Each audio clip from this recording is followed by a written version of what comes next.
low marks. Broken promises on America's health care, F-.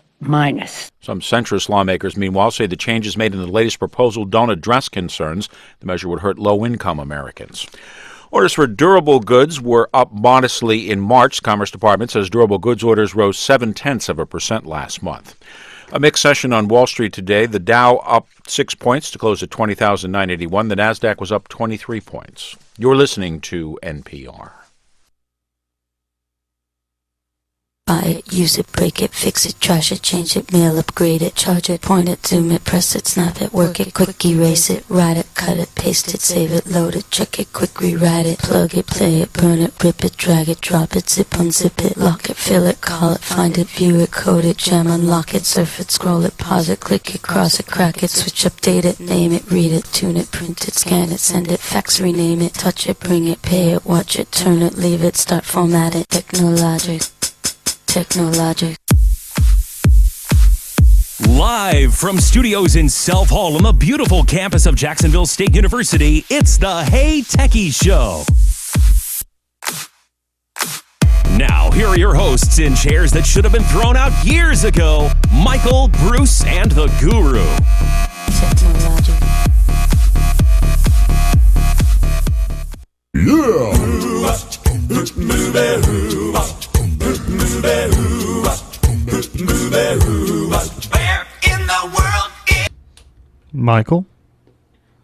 Michael, where you at, Michael? Michael's not here. I know, man. Normally it's where in the world is Bruce. I am here, and Michael is the one out jet setting. I know, but we have a special guest in studio. Yes, we do. It's been a while. It's been about I guess about a year. Yeah. So Ted is back. How are y'all doing today? Back again. Thank you again for filling in for Michael. Ted is back. Yeah, I think we were talking before the show. It was like episode 10-ish the last time you were on here. We're almost at 100. So it's been quite a while. Been a while. But we're glad to have you with us. Thank you.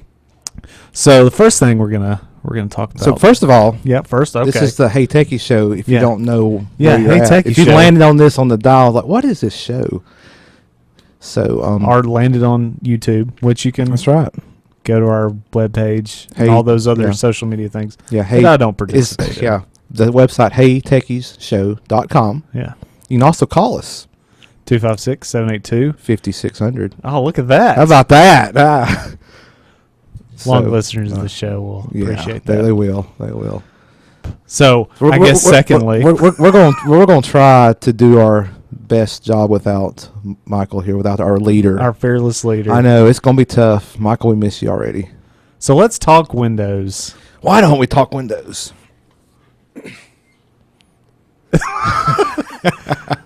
So there was some texting going back and forth. I guess it was yesterday or this morning. Yeah. I don't know. It all runs together for me. It does.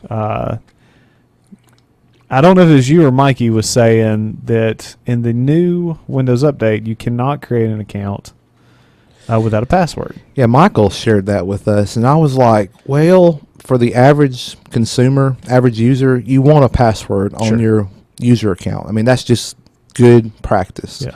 But Windows is so prevalent in our society on different devices, different use cases. Yeah. There are instances where you don't want a user password in case the machine gets turned off and it gets turned back on. You want it to go all the way back in without being stopped by a login prompt.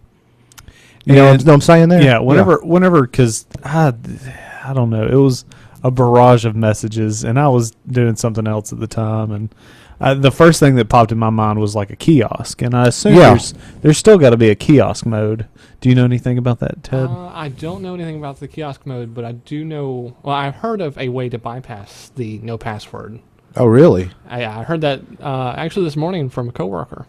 Oh. That supposedly, if you already had an account without a password before you went and upgraded, it will retain that account. But anything new has to have a password. The trick is have an account without a password before you upgrade. That's what I've heard. It's kind of like squirrel that away in your back pocket sort of thing. It seems like it. But you're almost at risk, though, for doing that if you don't need it, and you may need it later. I mean, unless you lock that account down to where it's like a debugger user or some limited. Of course, too, I would think. I That's would kind of a think joke at people Michael, that kind of debugger user. need Yeah. that would probably have some type of domain controller that would, Active Directory to take care of all that. Right. Yeah. I mean, Those that on the again, versions of Windows. again, that this the average would be done, the average Joe this makes consumer of sense. Windows don't need to Okay. worry about this. Like we're Well, no, I mean they have to worry about it because they now have to enter a password. Well, I'm not sure, for kiosk mode, I'm not sure this is entirely still the case. I know in previous versions of Windows, you could actually set in the registry the user account to automatically log in as, even if they already had a password. Okay, so there's still workarounds possible. does that still work? You know, I have no idea. it'd well, be interesting if that. I'm does sure or I'm pretty sure we talked about last week that they were locking out is it Kaby Lake processors and Ryzen processors from AMD and Intel that they were locking out updates for 7 and 8.1 if you had one of those. Yes, we did talk Yes, about that. okay, They're and then forcing you on. I'm pretty 10. sure Yeah. we already talked about, a guy's already come up with a workaround because essentially it's just a Boolean search that it's, they're doing in the update is like, is this is it, I don't think it says, I'm trying to get the words exactly right and I'm going to mess it up, but basically they just do a processor check. Is it compatible? Yeah. And it's not normally it's not really that it's compatible. They just don't want newer processors on the older. Right. So it doesn't look like, they're saying it's possibly just a support issue. Granted, there's, I think, 5 devices that either HP or other manufacturers have gotten approved that they're doing that. So this seems like a bad move on Microsoft's part. Yeah. And this is a lot of this is the creators update. Yes. In case we didn't say that, and there's an article from Ars Technica about 10%, 9.8% to be exact, of Windows 10 machines are on that creators update versions build 1703. 82% are on the anniversary update, which was last year's big release, and then another 1.8% are on the original RTM release. That was the one, I guess, 2 years ago. Somebody's phone ring. Anyway. Yeah, they want me to give blood. Okay. Well, you can't right now. You're doing a radio show, so they have to do it later. So, there's been some other problems with the anniversary update, according to this article. All the security settings, not security, privacy settings, like you have stuff disabled, it re-enables it automatically, or I think it prompts you through that again, but if you just next, you've turned all that back on. Yeah. I mean, Microsoft is being very, what should I call it? I want to say aggressive, but that's not the right term. No, I think aggressive is probably a good term because They're making it very difficult and confusing when you want to turn stuff off like that. I think aggressive is When the correct term. When you upgrade, if the functionality has not changed with that setting, leave the setting alone. Don't change the user settings. So, I mean, my gosh. Come on, Microsoft. I'm sorry. Well, we're already I'm not. seeing articles now that Microsoft is saying if you're not a tech-savvy user, don't install the Creators Update. Of course, we all know that you really don't have much of a choice. It's going to kind of go ahead and install for you and pick a time to restart. Eventually, yeah. And I've actually seen this happen on a server. You serious? Yes, that it said, "Hey, we're going to restart." Like, the updates had been installed and it was just waiting For that non-active. Yeah, and it was just kind of like, "Hey, I'm going to restart." That's crazy. And now, granted, there was multiple people logging into this machine. Yeah. And I don't know if maybe somebody had just said, "Yeah, do it in 2 hours." So, full disclosure there. But my understanding was the few of us that could do that, and it needed to be restarted anyway. So Yeah, I was but like, everybody's still- out, and I was just still. like, really? But well, I have my opinion on why Microsoft is doing this Oh, okay. with these aggressive installs and security settings. But one thing, not to defend Microsoft, but I guess to defend them a little bit, is apparently, according to, this is a blog post from Microsoft, if I can get it pulled up here, that Michael shared with me. He's still trying to run the show. I know he's trying to run it remotely, even here. but basically the gist of it is they're again, they're monitoring these installs, and when they know what certain hardware configurations will work well with Creators Update, and they're pushing those out first. And if they know of known issues with certain hardware, they're kind of holding it back from you automatically getting it. Now, if you go to Microsoft and say, I want it, you're going to get it works past all those safeguards, those stops, or whatever you want to call it. So,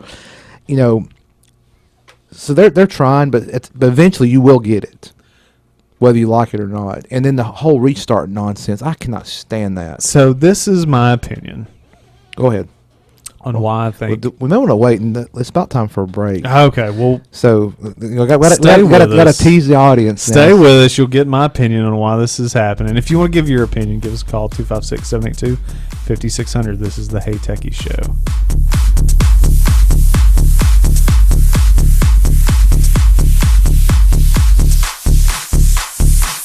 We're just getting started. Plenty more Hey Techies Show for your listening pleasure.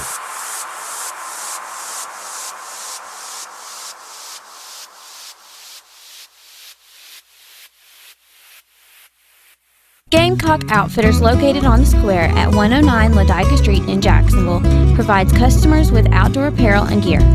Gamecock Outfitters is able to help you find exactly what you need for every outdoor adventure.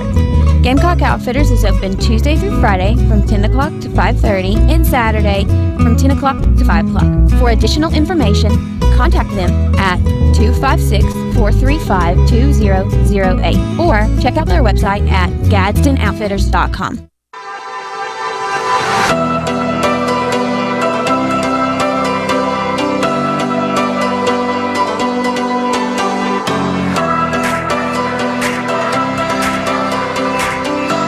Welcome back into the Hey Techies Show. I saw you dancing. Man, of course.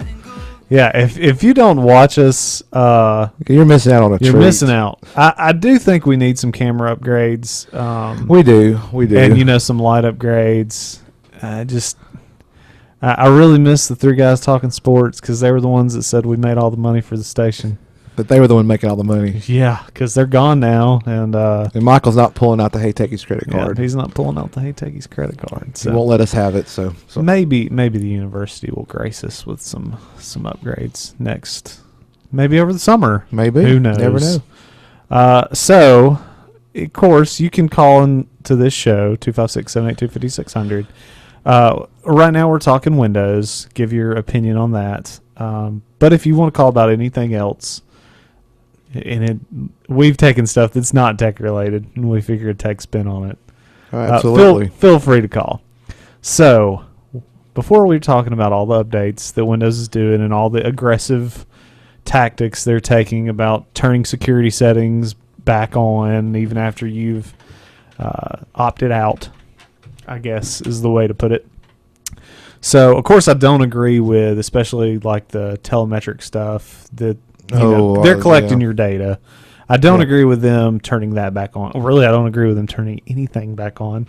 However, this is my thought process behind this. That historically, Windows has a reputation for being extremely vulnerable. Yeah, that's a true statement. And a lot of that is based on the user, not necessarily the OS. There was tools there for you to make it secure. You just had to go change the settings. Now, granted, a lot of stuff, yes, over history, a lot of it is just. But I will say this also is. Because Microsoft Windows the install base was so huge, the market share was so huge. Yes, it was a threat just because of that. Yes, and they were a big target. Sometimes even doing that stuff, you still got yourself in trouble. So you got viruses or whatever. Yeah. I think they are trying. Of course, I think they're taking a risk. They're definitely taking a risk with this.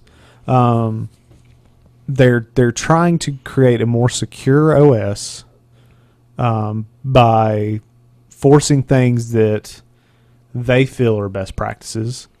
See, I'm not sure I agree. Okay. I- Why not? In the end, it's all about money. I agree. It is about money, but And it's all about the data that you can gather by having those telemetrics enabled. yes. It's funny to talk about money. We're going to talk about the earnings in a little while. But they have to keep their reputation is tarnished. I think they're trying to rebuild a reputation with that.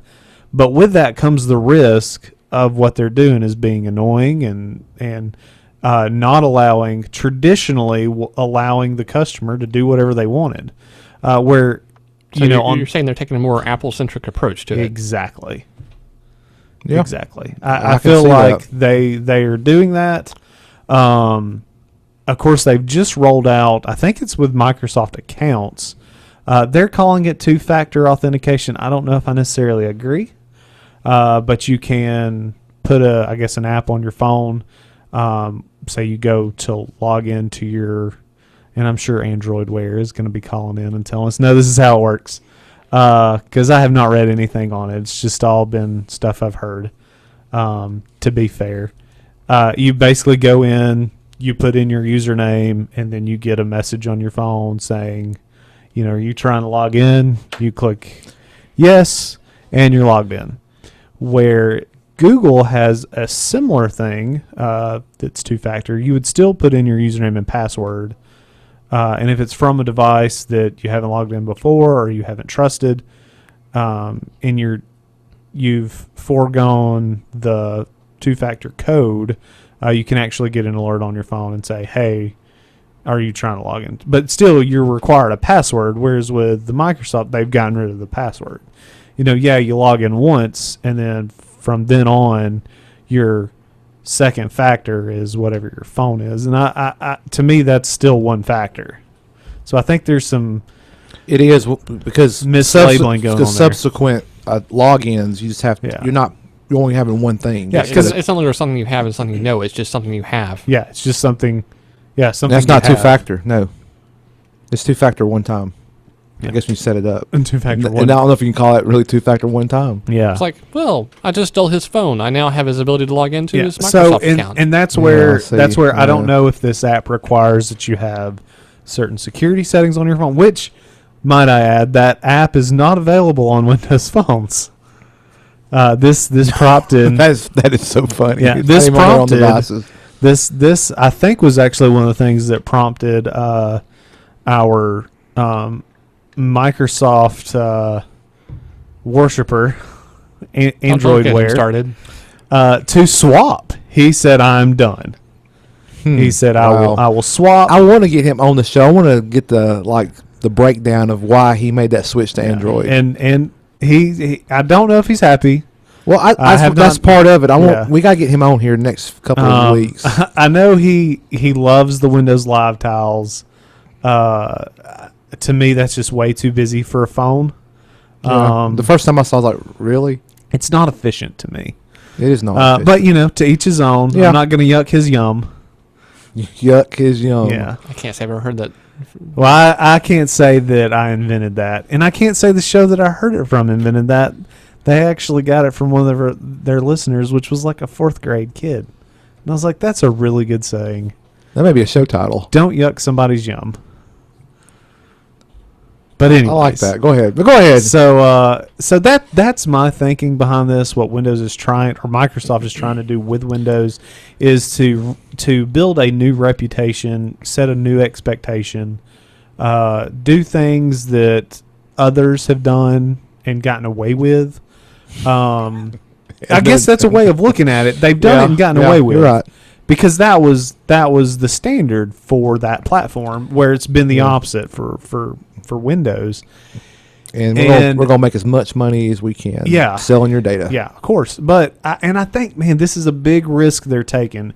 This could either, I don't want to say it's going to break them. It's definitely it's do or die time. Well, it's definitely going to bring a little. It may bring some respect back to Windows, but I could also see this easily going off the rails and blowing up in their faces. It's high risk, high reward. It is. Well, I don't. Either they're going to do very well or it's going to blow up in their face. I mean, what's the reward here? Extra security? Well, extra the money in their reputation. pocket. Like, Well, money. Reputation, which then in but turn, see, they already had a decent reputation before Windows 10. not on security. Not on security, but the consumer market, I'm not sure, has been a focus on security for a long time. Yes, and I agree with that. And I cannot believe I'm saying this. Is this breaking news? It may be. I am proud that they are trying to make that their focus. But if their ultimate end goal is making money, I mean that's everybody's ultimate end goal is to make money.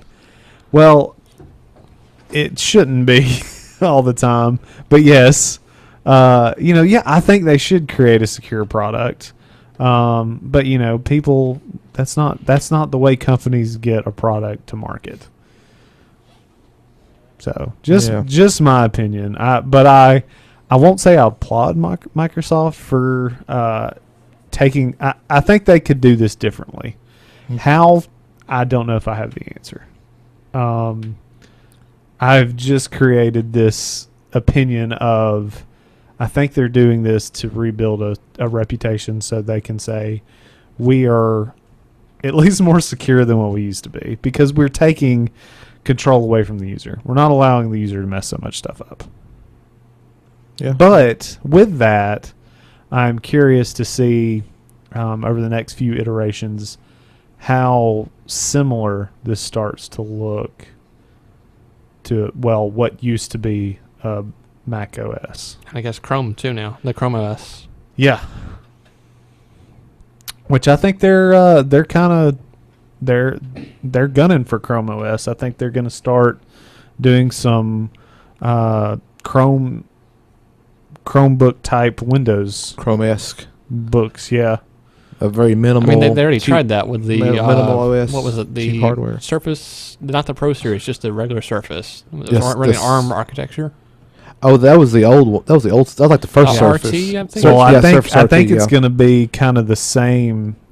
And that just bombed horribly because there was no application support, and everyone saw, oh look, it runs Windows, and then they couldn't run any of their apps on it. Yeah. So I don't know what their plan is on that. I just saw a little snippet on it that's maybe their next aim, which I think that can segue us into some local things. Well, before we go there, let's right. talk about Microsoft's latest earnings, because this kind of ties back to money, as Ted brought up. So this was article from Ars Technica from today, as a matter of fact.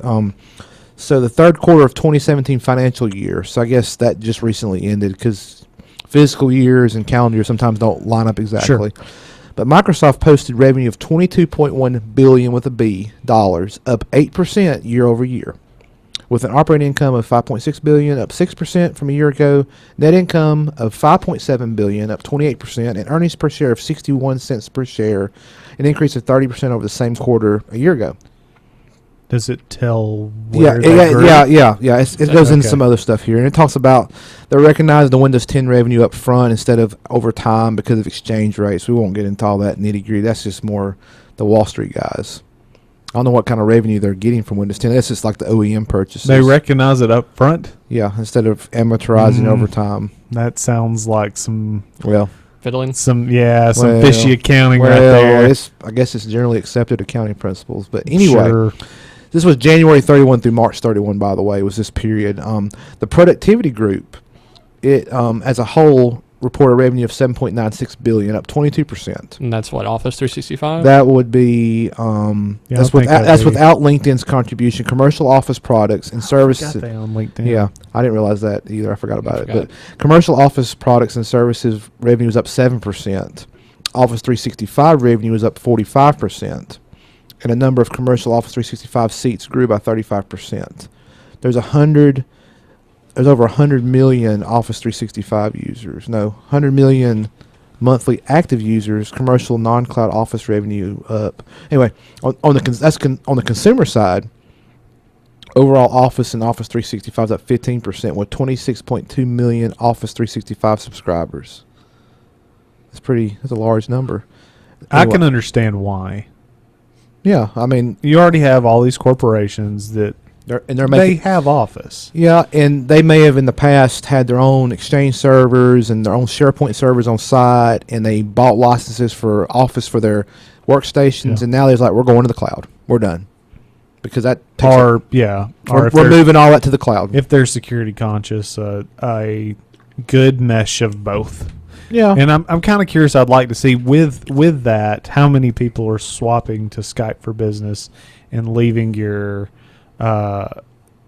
Cisco, was it Web Connect? What was WebEx. WebEx. Yeah. WebEx and AT&T AnyConnect, and of course Amazon's trying to do one right now. Yeah. I can't remember what it's called. I would like to see. I would assume most corporations that do that go ahead and drop those services and pick up the Skype. So there's also the cloud group. They had a revenue of $6.8 billion, up 11% year on year. The Azure Waiting Group. Yeah, that'd be the cloud services and server products. Was that group? Personal computing group reported $8.9 billion in revenue, down 7%, with operating income of $2.1 billion, an increase of 20%. So the revenue was down, but their operating income was up. So they had some cost of goods sold, I guess, and expenses that went down significantly to where it gave them an increase in operating income. So the Windows user numbers suggest a stabilization of the PC market. Windows Pro OEM revenue was up 10%.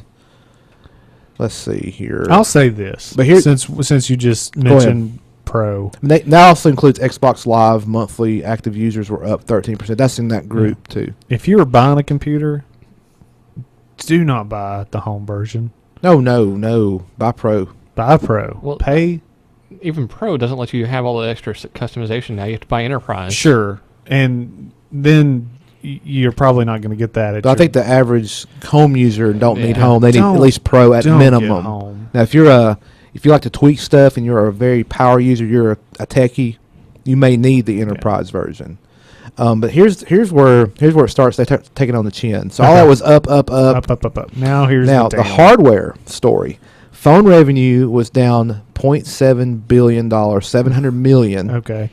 It's now essentially wiped out, according to this article, with Microsoft reporting, quote, no material phone revenue, end quote, for the quarter. I can believe that. And, quote, negligible revenue expected for next quarter.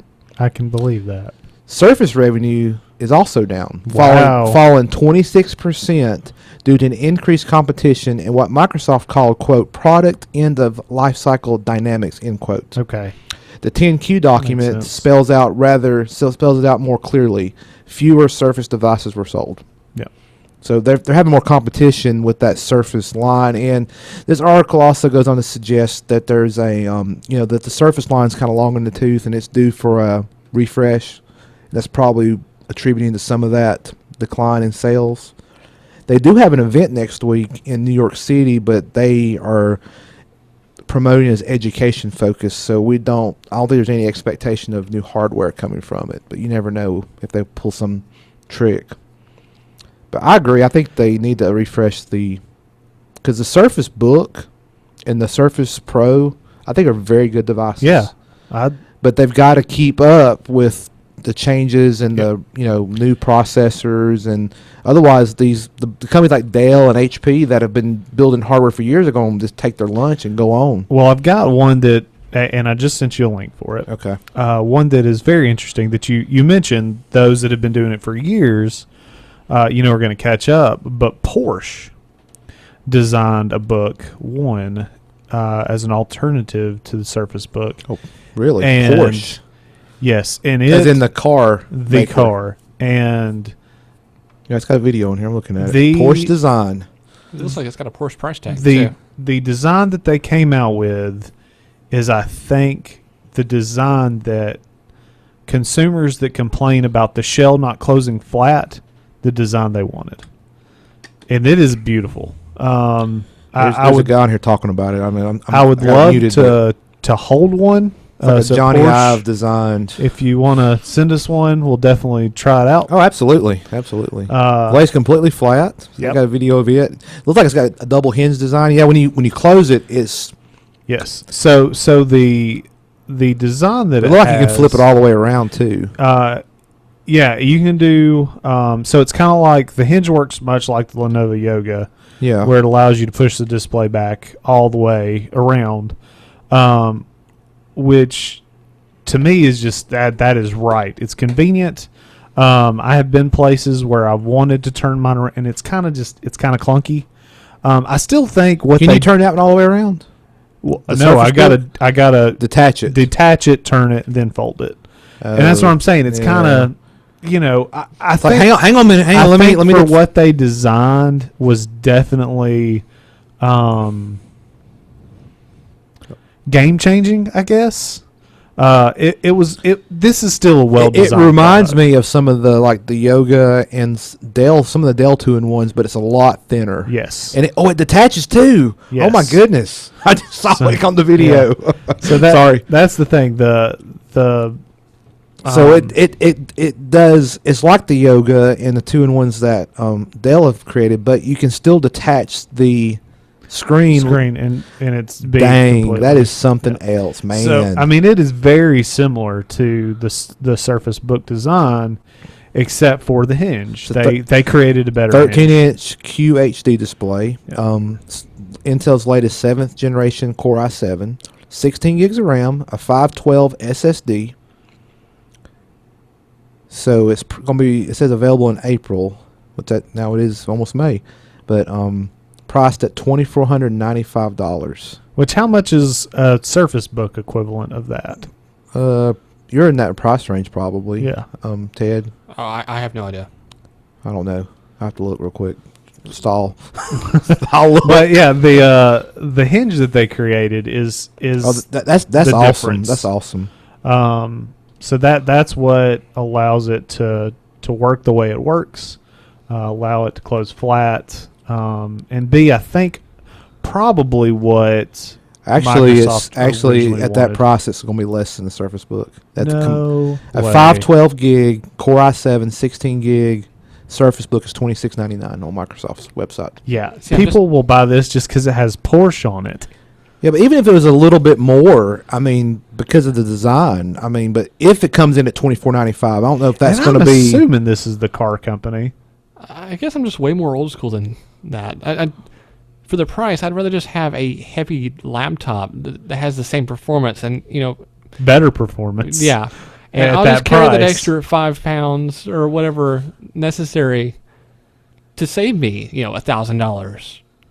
Oh well, yeah. Well, you're definitely paying for the portability here. I mean, there's no question. You're paying for more than just the portability. Well, it's the design too, but I mean, you're paying for if you need a lot of power in a small package, I mean that's part of that price. But I'm just wondering how many consumers need that much power in that small of a package.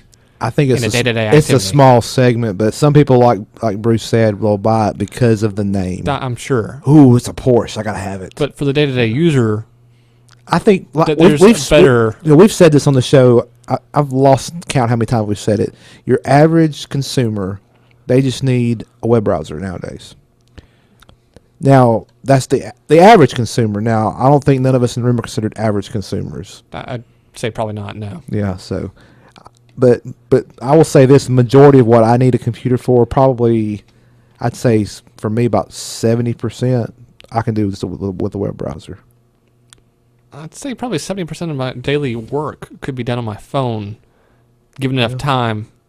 There is a definite detriment to the amount of time something. Oh yeah, I can VPN and can do stuff on my phone too, but I'm limited with like a 4-inch screen and zooming in, and and the productivity piece starts Yes. kicking in.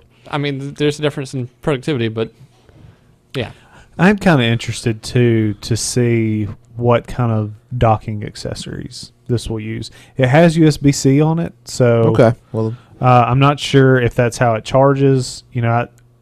I just saw the hinge design and like this thing closes flat, and really when it closes, it looks like you've just got two stacked on each other. You're like, why do you have two tablets laying there? Oh, one's a keyboard and the other one's the actual computer. So I don't know. It's interesting to me. And again, I'm assuming that this is Porsche, the car company, especially considering that the hinge is. I'm trying to think what it would be equivalent to in a car. I figured Ted would, snap right out and be like, oh, that looks like a blah, blah, blah. Yeah, I got nothing. So. I don't either, so sorry. Yeah. But very nice. Check it out. It's in the show notes. Yes, it will be in the show notes. I may be a little slow getting it out there tonight. I'm trying to multitask, but it's not. Like I told somebody at work, that I got to play point tonight since Michael's not here. I got to keep the show together. So it does have a USB-C port, 2 USB ports, micro SD slot, not a full SD, micro SD. Well, the Microsoft Surface Pros and the Surface have micro SD. Yeah, this one has a micro SD. So there's full SD. No. The You Pro can 3, do full SD. I just have an adapter for micro SD, so it's flat. So yeah, still I think it's for the price. Since you were saying, based on this article's price, yeah. I don't know if that's going to be the price once it goes to market. I actually linked the direct page. Oh, did to you? it. Okay, let's see here. is it Porsche? Porsche design. Yeah, I don't know. I'm not sure.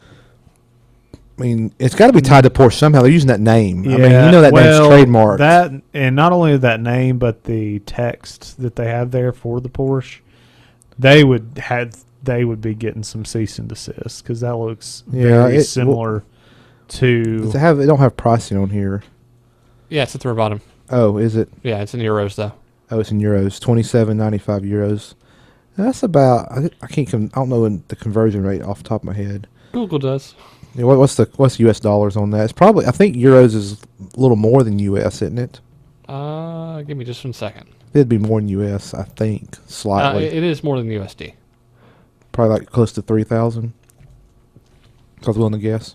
Google will converts it to $3,036. So it is more than a Surface Book of comparable spec. Probably, yeah.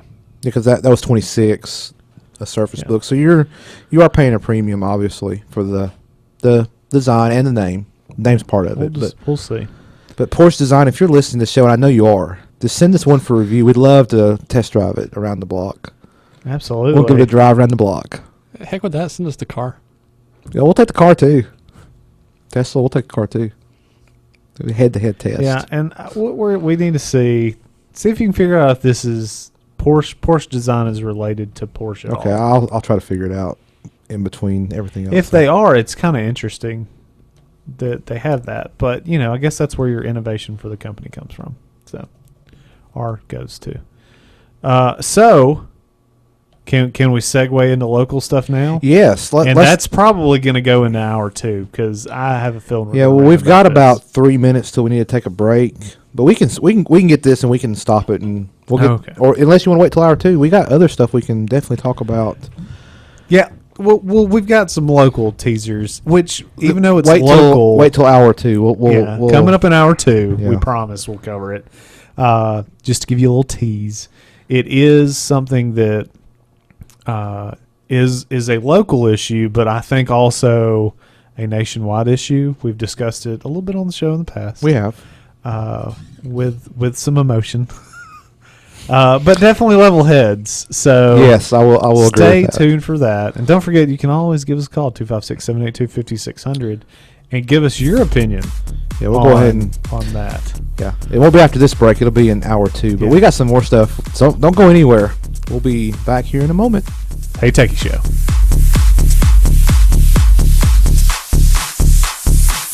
Don't go anywhere. There's more in the queue lined up just for you.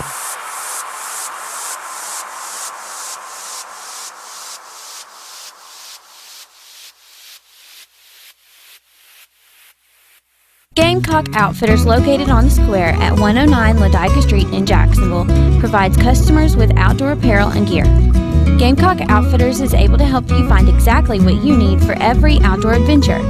Gamecock Outfitters is open Tuesday through Friday from 10 o'clock to 5:30 and Saturday from 10 o'clock to 5 o'clock. For additional information, contact them at 256-435-2008 or check out their website at GadsdenOutfitters.com. You're listening to the Hey Techies Show on WLJS Jacksonville. Everywhere I go on this road, high and low, where I go with you.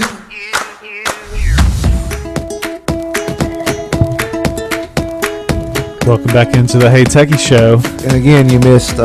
If you weren't watching the video, you're missing out because we had a little dancing by our one and only Bruce. Man, if I've got a monster in me at this hour, and there it comes out. Usually I've got a good amount of energy, but I get up pretty early, so normal days I'm dragging by now. But anyways, so this is the Hey Techie Show. Give us a call, Surely you can't be serious. 782-5600. Right now we're going to talk about my favorite company, Verizon. Yeah. I don't believe you. No, we're talking about them. Oh, I got a sound clip for that. I don't believe you. The one and only Ron Burgundy. How about that? So, Verizon Fios is now offering, we'll put it in air quotes, gigabit connections. I guess they're averaging 940 megs down, 880 up. So you can toss some of that to encapsulation, but we'll just call it a symmetrical gig. Okay. For, they're pretty close. For $70 a month. Really? $70 is what they say. So there has been several people in the areas that they're offering this, and usually it's because competition is somewhere around there that's offering that, whether it be Google Fiber or, usually it is Google Fiber that they're offering it, so everybody else is all of a sudden putting back into their infrastructure, and Verizon's finally using the tax dollars that they were given to deliver some of this, just 12 years too late. Don't quote me on the 12 years. So the thing is that they say it's $70 a month until they add all the taxes and fees. Oh. Some people have reported... That can't be more than a few dollars, though. No. Some people have reported the base cost being $120. What? Yes. And then on top of that, their existing customers to Fios have called in. They said, well, this is only for new customers. Yes. So if you're had a established relationship with that company for maybe years, they're like, sorry. So they said that is a introductory rate for new customers. And then after that person threatened to leave, they said it took them several to I'm cutting off my service. That they said, okay, well, we can do it and we can give it to you for this price. And he was like, well, I want to know what my month-to-month cost was. Yeah. Well, they tell him, well, it's going to be, I think his story was like $129. But it'd still be $70 a month. Yeah. But then he gets to another person that says, well, it's $139. What? Yes. So it went up like $19. Yeah. So even in their own just how can they transfer almost to double another, the price from what they're advertising? I have no idea. It can't be that much in taxes and fees unless they're keeping most of those fees. That's ridiculous. Yeah. So Come on, Verizon. I'm sure we will see more of it as the days go on. Exactly what it is costing, but so far it has been that is not the true price. It is just to get you to show interest, and then hook, line, and sinker, and then we give you the true price. Well, speaking of our friends, Big Red, also known Verizon, they've got a new $80 prepaid unlimited plan. Now let's make a quick distinction here. Verizon and Verizon Wireless. Granted, yes, they're the same parent company. They're independent. Okay. But they both suck. Anyway, Verizon, this article says Verizon, but it's Verizon Wireless. They've launched a new prepaid plan. It's $80 a month, offers unlimited data, text, and talk in the country. It's also tacked on unlimited text to 200 other international destinations and unlimited talk if you're calling numbers in Mexico and Canada. Sounds pretty good, right? $80 a month. Absolutely. I mean, all you can use, right? But it's Verizon. What's the catch? Yeah, there are some catches, unfortunately. Let's see, I lost my place here. Here for starters, you can only stream videos in 480p. Okay. So no HD video streaming. They cut you at 480p. So that nice fancy Samsung Galaxy S8, iPhone 7 Plus, that nice large screen that can support HD. Nah, you're not streaming anything on it in HD through our network. So you wasted your time, wasted your money there. Also, more importantly, tethering and mobile hotspots, which a lot of people I think that's become very, very popular, doesn't work. Not through, part of the plan. No, it's not part of the plan. I'm sure you can pay additional. It's not part of the package each time. And it says in this article, it says you won't be able to, but I guarantee you, for the right price, they'll turn it on. Yeah. And if you look at the fine print on Verizon's prepaid page, it says, in quotes, once high speeds data allowance is used, end quote, you'll get, quote, 128 kilobit speeds for the rest of the month, end quote.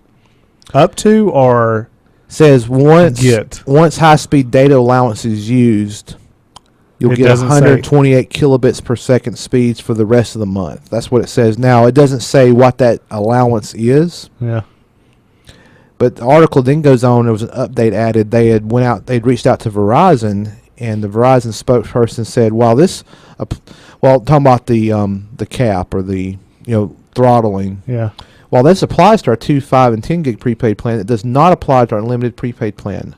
On our prepaid unlimited plan, data prioritization means that a customer may, on occasion, experience slower speeds than some other users during times of network congestion. But if you're using a lot of data, they can consider that network congestion. Yeah, and still lower you're your creating network congestion. And real quick, just to burst your bubble or make you even more mad about the gigabit internet that they're offering, it's the actual price is actually $195 a month. Yes, so but it's $70, which is reduced to $70 through a $10 online discount and a $115 special bonus discount, which is only valid for either 12 or 24 months. Their website's not totally clear. So that's where that you may, under certain circumstances, get it for $70 a month, and even that, it's only good for a certain period of time. Yes. So basically, standard introductory rates for any cable 115 company. bonus discount for a $70 Except service. for Google, they said gigabit internet $70 a month. Guess how much your bill is? $70. That includes all taxes. The taxes fees. too. Yes, that is everything. $70. It's $70. Yes. But you also have to look at where Google's deployed at, and how much coverage Google has I versus understand, everybody else. But to me, Google is showing it can be done, and they're trying to get it done in other areas. They're just having issues because all these want to continue to charge $70 or more a month for not as good of an infrastructure. But back to this prepaid unlimited plan. As soon as they revealed it, I'm not sure exactly what day they revealed it. It's recently. This article was the 26th, so it was yesterday. But anyway, soon after they revealed it, 100,000 customers immediately signed up. And Verizon's needing it because they're hurting right now. Yeah, they are. So is AT&T. I think they've lost quite a bit of customers. I'll tell you somebody else is hurting. We got time for this. Is ESPN. ESPN. I thought I had an article. Did I not put it? You had a great video that you sent last night, or was that this morning? Was that where they're losing the 100 spokesman? Or they let go? Yeah. So ESPN, we'll talk about this real quick. We got 7 minutes to the hard break, so this will be a good 7 minute-ish. So they've cut. They've had apparently this was announced before, but I did not catch it. But they actually did the layoff like yesterday. It includes I didn't realize 100 on-air personalities and writers. So, of course, they're not releasing the full list, but the Twitter sphere is talking about So they haven't even told these people that they're Well, fired? they've been told, but like they're not releasing a list to the public. Well, when they're not on air, I think we'll know. But some of these are behind the scenes folks like writers and Yeah. other, non-talent staff, But according to this article from CNN Money, among the cuts are former NFL quarterback and analyst Trent Dilfer, prominent NFL reporter Ed Werder. I'm sorry, I probably butchered your name, and senior baseball writer Jason Stark and host Jay Crawford, all of whom shared the news about themselves on Twitter. So that came out through Twitter. So most people affected by the job cuts, including television, radio, and online personalities, were informed of the decision on Wednesday, and many of the layoffs took effect immediately. A source told CNN Money that ESPN also plans to cut a limited number of additional off-air employees. ESPN is shifting its focus towards digital as it faces cable subscriber losses and increased pressure on costs. The network has spent billions of dollars in recent years on rights deals with major sports leagues and college conferences. So, what say you, Bruce? Well, cord cutting, they're saying 25% of Americans won't subscribe to traditional cable by next year. I can believe it. I'm already one of them. Me too. Ted's one of them. I'm not yet. But So- other people at my house, they couldn't be a cord cutter, so Sure. I could be one. Yeah, I think it is great. And going back, if you didn't listen around Christmas, at the time I only had one child, but I asked her what she wanted for Christmas, and I didn't get. And she's at the age that, she should be wanting stuff that whenever I was that age, I saw on TV and thought, oh, that would be so cool. Yeah. Of course, we kind of grew up in a different age where you had the Saturday morning cartoons. That was all. It was all intertwined. Like the cartoons reinforced the toys and vice versa, and the movies and all Right, that. yeah. And that comes from Reagan era. Things that were done with TV in order to get that done. Of course, now I assume they don't really have those type of Saturday morning cartoons, and I don't know. and don't pair that stuff up like they did in the 80s and 90s. No. Now they have entire networks dedicated to it. That is true, but it's all changed now because we stream. My child doesn't see commercials. Yeah. And whenever I asked, I was like, well, what do you want? And she did not give me anything that I thought, well, surely I got to go get these things. It was just like, just some candy and, maybe this. And I was like, this is great. This is so great. Like, I mean. Look at all this money you saved by cutting the cord. Well, no, not just that. To me, it's. Justify all these subscriptions to these different services, right? Well, to me, it was more of a, I'm not creating a consumer. I'm creating somebody that thinks and tells me, tells me what they want, not Or- what some commercial has told me. Or they're just watching YouTube all day, and they've got what they want. They're happy. Maybe. I've got a 10-year-old nephew, and he would rather sit there with an iPad and watch, of course, age appropriate. Sure. There's a lot of these YouTubers that, like, they'll sit there and put videos out of them playing games. Yeah. And it's appropriate for that age. Yeah. And I mean, he's as content as could be watching that. Yeah. Not playing the game, but watching him play. But watching somebody play, and that Yes. that is foreign to me. It is to me too. But Of course, So some of them are appropriate, some of them are not age appropriate. Yeah. Well, there is a kids YouTube app that limits it to age appropriate. Yeah. But I'll say this, like, I have gone through that app. They're straight up pirated videos of like So whole they're- episodes of a show, and I'm like, they're not doing a good job. How did this make it on here? well, I understand how they made it on there because they will either flip the video.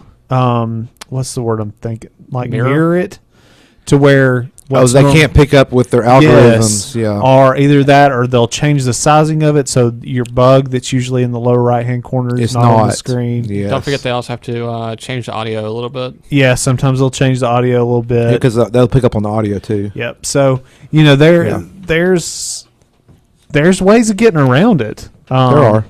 But back to ESPN, I really hate this for the on-air talent and the people that lost their jobs. I mean, they're supporting their families.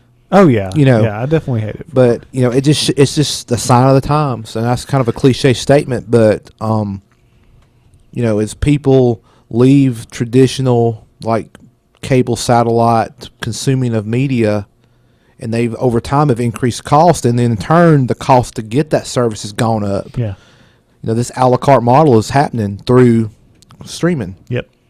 Because the cable companies can never would I don't know if it was them or if it was the broadcasters or a combination, but they never want to do an a la carte model. They want to sell you a package.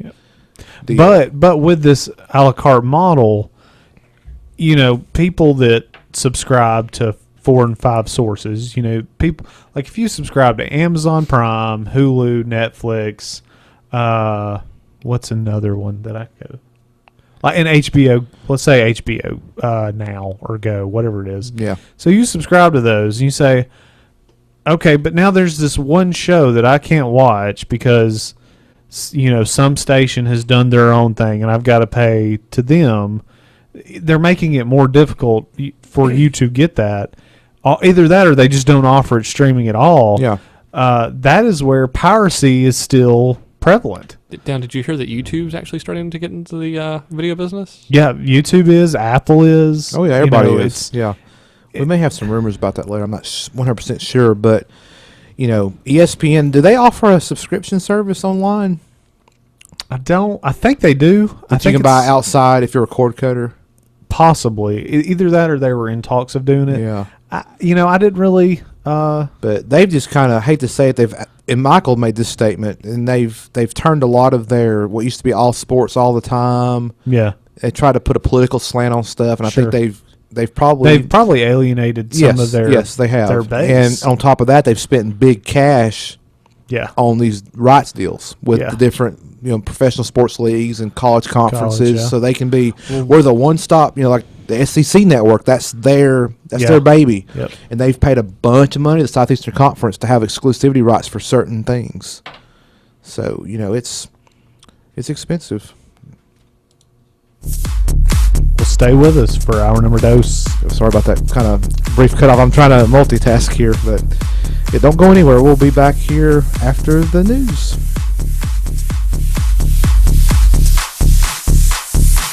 You've listened this long, so stick around for our dose.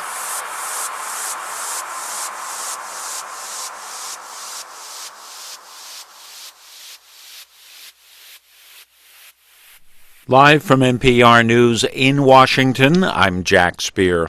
President Trump will sign an executive order tomorrow aimed at easing restrictions on offshore drilling. NPR's Nathan Rott reports the order directs the Interior Department to review offshore oil and gas regulations in the Pacific, Atlantic, and Arctic Oceans. The executive order essentially calls for a review of all of the Obama administration's energy-related policies on the outer continental shelf. The Trump administration says that 94% of the shelf is currently off limits to oil and gas development, and that allowing more development will create jobs and help America's energy independence. Jackie Savitz of Oceana, a group that's opposed to expanded drilling, says this will actually put jobs at risk. Because there are a lot of coastal businesses and coastal tourism and coastal fishing industries that are already thriving in these areas, and they're going to be put at risk if we start trying to develop offshore drilling. A review of the current policy could take years, but the oil and gas industry is celebrating the move. Nathan Rott, NPR News. Secretary of State Rex Tillerson says the U.S. shares the same goals as China when it comes to North Korea, a denuclearized Korean peninsula. He is to chair a UN Security Council meeting tomorrow meant to persuade China and others to keep enforcing sanctions and press North Korea to the negotiating table. NPR's Michelle Kellerman has more. The Trump administration has been raising alarms about North Korea's nuclear and missile programs, and now as Tillerson prepares for a Security Council meeting, he's urging China to help pressure North Korea to give up nuclear weapons in exchange for security guarantees. And we do not seek regime change. We do not seek a collapse of the regime. We do not seek an accelerated reunification of the peninsula. We seek a denuclearized Korean peninsula, and again, that is entirely consistent with the objectives of others in the region as well. And Tillerson tells NPR's Morning Edition he would hold direct talks with North Korea if the agenda is right. Michelle Kellerman, NPR News, the State Department. White House Press Secretary Sean Spicer says an inquiry into former National Security Advisor Michael Flynn is appropriate. Spicer commenting today following word the Pentagon's acting inspector general will launch a probe into Flynn, a retired Army officer who was President Trump's first national security advisor. It issues whether Flynn improperly received payments from Russia's state-sponsored TV network and a Turkish-owned company without seeking permission from military leaders. The inquiry was announced today by Maryland Congressman Elijah Cummings, the ranking Democrat on the House Oversight Committee. And we have no evidence, zilch, that he obtained permission from the Secretary of the Army and the Secretary of State to accept any foreign government payments as required by law. Flynn was fired by the White House in February for failing to disclose conversations with Russian officials. A delay tonight in Arkansas as that state seeks to execute its fourth inmate in 8 days. Arkansas has been racing to put inmates to death before drug expires. You're listening to NPR. Technologic.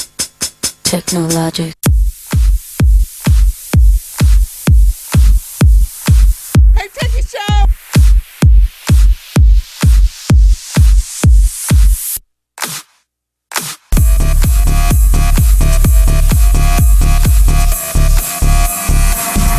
Use it, break it, fix it, trash it, change it, melt, upgrade it, charge it, point it, zoom it, press it, snap it, work it, quick erase it, write it, get it. Welcome back into the Hey Techies Show, hour number Dose.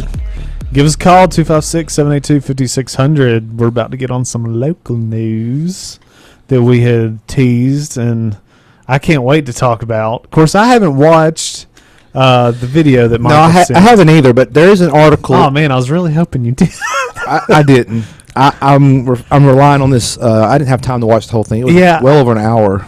Oh, yeah. Well, I mean, the part that I think we were interested in started like the 50-minute mark. No, I think like the 100-minute mark. Oh, it was the 100-minute mark. Yeah. So this was like a over 2 hour. So what happened? I've got the article from the Anniston Star here. Let me get pulled up so I can kind of go through it because I did prepare a little bit, believe it or not. So this was yesterday. This is the Jacksonville City School System, which is the school system which the local one here to Jacksonville, Alabama, obviously. But they had a board meeting. Among other things discussed was a proposal from their technology department to spend $215,000, which would provide new laptops for all high school students. New computers would free up hundreds of older tablet computers in use in the lower grades, meaning every student in the system would have a computer device for the first time. So currently, I think it's 5th, 6th grade up have a iPad 1-to-1 issued to them.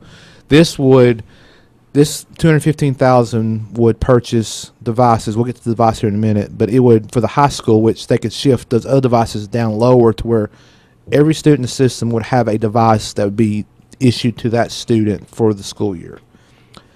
So proposal was made during the Wednesday meeting. The board is expected to vote on the proposal at its next meeting in May. So there's no decision been made yet. It was just a proposal. It calls for upgrades to computers to the board bought 4 years ago for its 1-to-1 initiative. The programs at that time supplied Apple iPad tablets to all high school students. So the proposal recommends the system purchase Google Chromebooks, a type of inexpensive laptop, as the article says, to replace the iPads at Jacksonville High School. This was done by Bridget Stewart, the Director of Technology for the school system, according to this article. She is quoted here saying, "When we chose iPads at the beginning, those were the new and the latest and greatest. But technology is an ever-changing field, and especially at the high school level, keyboards have become more important," end quote. Stewart said that the Chromebooks at $215,000 price tag are far cheaper than the $1 million the system paid for the iPads. It also requests that the proposal requested waiving the annual $50 fee that each student would be charged for using the devices, $50 per year fee. Not all students were able to pay that fee, according to this article. And another quote from this is from the high school principal saying the goal was to have a level playing field, but we are really leveling the playing field when the goal was to level the playing field, but are we really leveling the playing field if we're asking $50 from students? And if they waive that fee, then they've got to figure out how to fund $40,000 annually to manage the initiative, according to this article. So So really, that's the article basically. So now, what do you think, Bruce? Now that I've heard that, I commend them on suggesting to waive the $50 fee. This really upset me. Like, when was this? 2 years ago? It's 4 years ago. 4 years ago. Wow. 4 years ago when they implemented this, and I found out there's a $50 fee. Now, I do not have a child in the school system, but as a taxpayer, I was extremely upset because this is public education. It should be fully subsidized. You should not ask anyone to pay additional money for something that you are requiring them to have. Period. If I would have had a child in there, I would have said I opt out. I would have made their life horrible, because that is equivalently what they're doing to everyone asking them to pay $50. I would have said, two can play at this game. No, I opt out. You've got to find a solution. Yeah, I agree with that statement about the $50, because I think I said this earlier to y'all, or maybe to Michael earlier today when I saw him. But if you want to do a one-to-one, and I think that's great. I think they've got very good intentions here. But if you're trying to balance the funding in order to manage it, if it's infrastructure or whatever you need to manage the system or the program, you don't need to, mandate a fee that's required in order to be able to have a device issued to you. It's different if you're issued a device and you break it. That's a whole other situation. No. I think even with that, it just they need to handle it just the way they handle textbooks. That's a whole other argument. We'll just kind of table that. Yeah. So, but yeah, you shouldn't be requiring them to pay that fee to use it, because there are people that cannot afford that. I mean, because absolutely, and you just got to look out for that. That's just not, and you're going to deny that student those opportunities because of the parents' inability to pay. No, not because of the parents' inability to pay, because of the systems. Well, the inability to pay because the system made that decision. Yeah, but I'm just saying, let's not put this back on. Well, it's not the parents' fault. Yeah, it's not their fault. It goes back to the public education needs to be, because you're paying for it as a taxpayer. Yeah. I'm paying for it as a taxpayer. I don't have any child in it, but that's part of our public contribution to education. Living around educated people.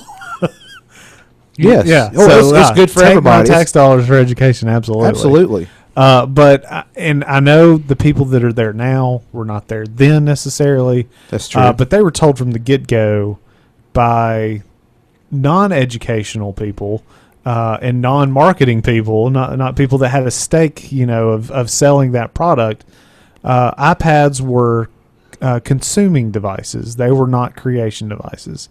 So the comment about the keyboard being important, it was never not important. I don't buy that comment in its definition, because it's not about keyboard, non-keyboard. Sure, they're just using that as a way to say we're changing course. Yes, they're changing course. It's definitely from a cost per device, probably cost per device to manage. It's probably a more economical move. I agree with that. Yeah. In several school systems, I think it's about a year or so ago. It may have been our first summer on the air, but it may have been going on 2 years. But Gadsden City Schools, they have Chromebooks. Yeah. And most one-to-one. And most school systems have swapped to that. But what I want to know is, you have school systems out there. And since, I'll be honest, since I've gotten out of this space, I've not followed it as closely. But when the local school system was getting into iPads, specifically iPads, larger school systems that were already years ahead of them on that were getting out. They said this was a mistake.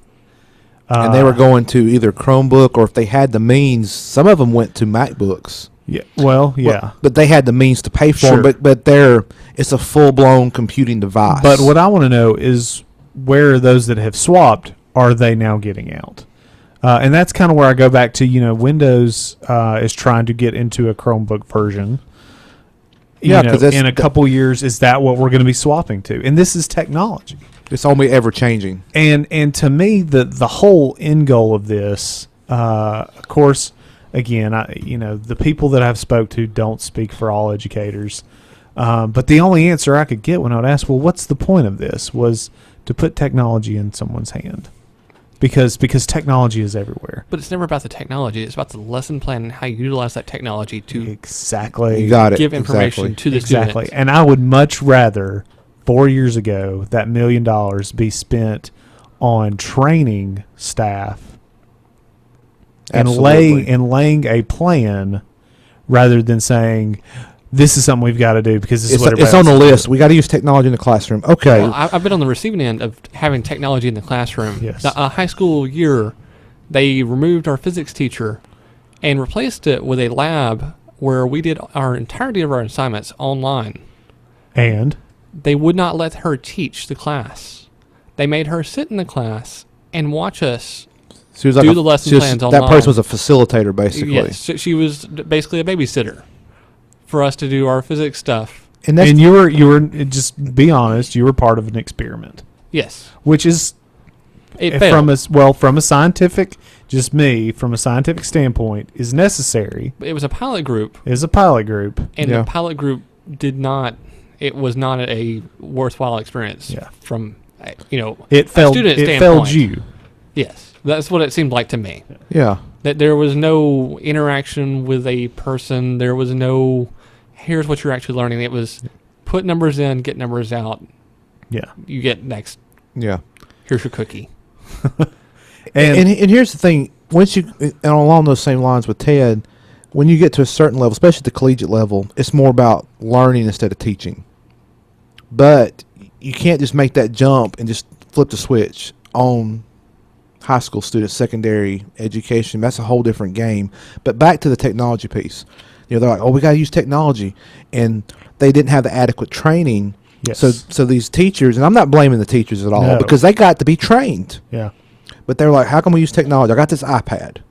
Well, essentially, they're given a directive. Yeah, and they're trying to do their job because it's their job to do what they're told. Yeah. And they're given a hammer, and everything else is a nail. But sometimes you don't need a hammer. Right. And they're given a hammer, and not everything out there. And I mean, this is a true story from a coworker. Yeah. That's, I'm not going to say what school system. I'm just going to be generic, but to use technology like their child, the student, was told to take pictures of the textbook with the iPad. And that was their... And that they used that. I think they took the iPad home with that, trying to do their assignment off their picture of their opened book. Yeah. That was technology in the classroom. And again, I do not blame the educator at all, the teacher, that professional. They've got to be trained because just like in tech, we've got to keep our skills honed as new stuff comes out. Because so much stuff has changed since I got out of school. Tons of stuff. But the same thing with these teachers. When they get out of school, they've got to keep being educated, that continuing education, that professional development. So they stay on top of this stuff. And I agree with you 100%. They should have used that money, they should have invested a long time ago in training. Yeah.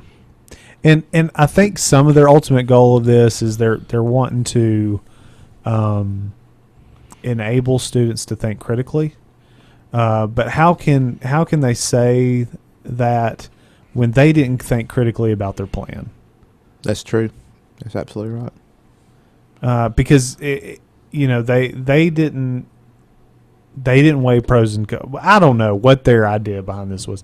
I was not part. This would have gone totally different if Bruce was in charge. Yeah. I think in terms of the example with Jacksonville 4 years ago, they were under pressure by other school systems were making that move, and they're like, we've got to make that move. What can we do? Because it was a PR thing. Let's go drop $1 million on iPads. Yeah. Go. Not including the infrastructure that was needed, the management that was needed, the personnel that was needed, or the professional development for your professional development. It's a full package. It's like when an organization decides to purchase new software or a new system to do a critical business function or to enhance a business function. Part of that, there's the cost to license the software. But there's also hardware cost if you're going to host it yourself, or if you have to.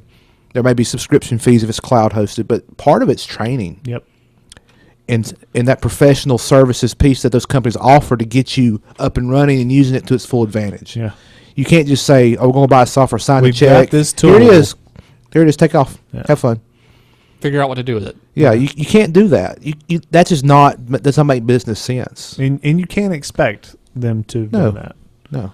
So really, it should be the other way around. Somebody came up with a use case. Hey, here's how we could use this technology. Exactly. Please let us have this instead of the other way have around. the use case, have the whatever first. Yeah. Have a game plan. Yeah, and have this buy-in or whatever you need to where you're ready to go. All we got to do is buy this stuff. So then you go. So there. another thing, and well, I said can we save this for the? We're no. Yes. Okay. So stay with that's us. not a tease. I don't know what is. So 256-782-5600. This is the Hey Techie Show.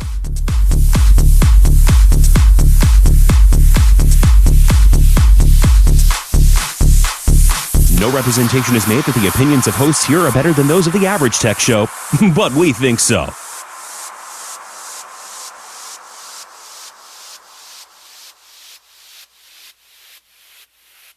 Gamecock Outfitters, located on the square at 109 Ladica Street in Jacksonville, provides customers with outdoor apparel and gear. Gamecock Outfitters is able to help you find exactly what you need for every outdoor adventure.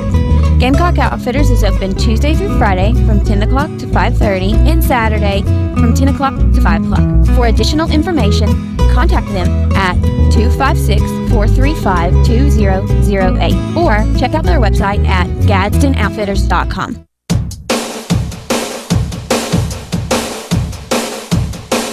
I got my mind set on you.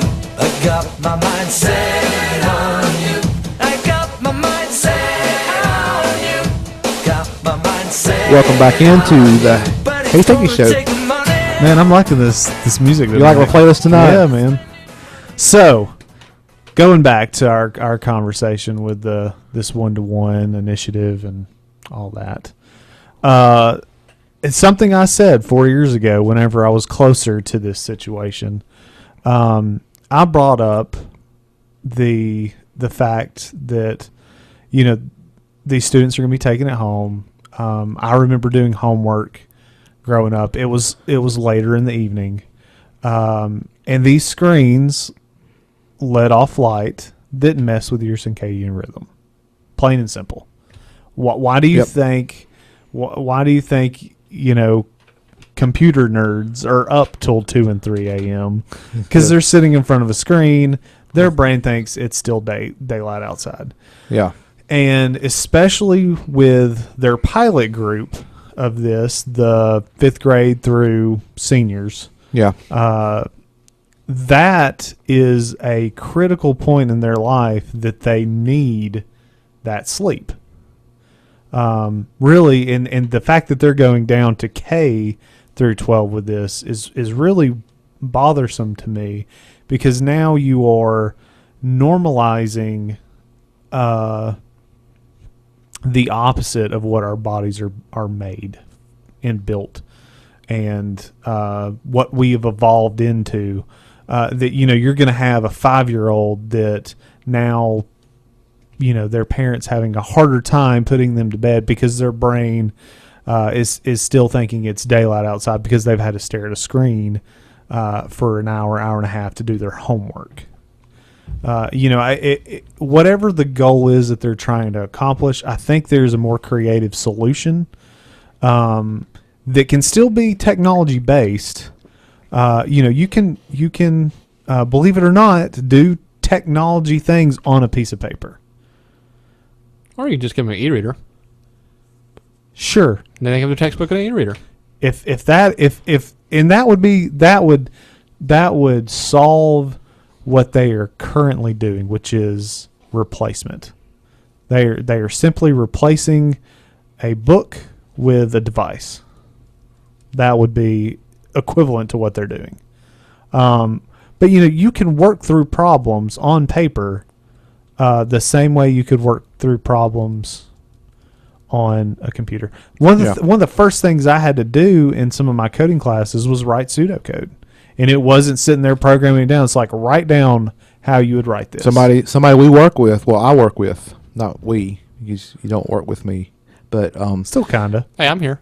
yeah, but this was taught about at the lunch table. Like this person was taking a computer science class, a programming class, Yeah. and they had to take a test, and it's like they had to write the code out, on a piece of paper, Yeah.